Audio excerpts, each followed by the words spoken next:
كان النبي صلى الله عليه وآله وسلم إذا حزبه أمر، يعني اشتد عليه أمر، قال يا حي يا قيوم برحمتك أستغيث. لماذا هذا الدعاء بالذات عظيم؟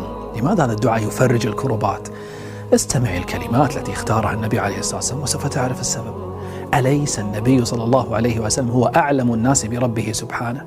إنه يعرف ماذا يحب ربنا سبحانه. لقد اختار عند الأزمات هذين الاسمين خصوصا ليبدأ بهما الدعاء من بين أسماء الله الحسنى كلها.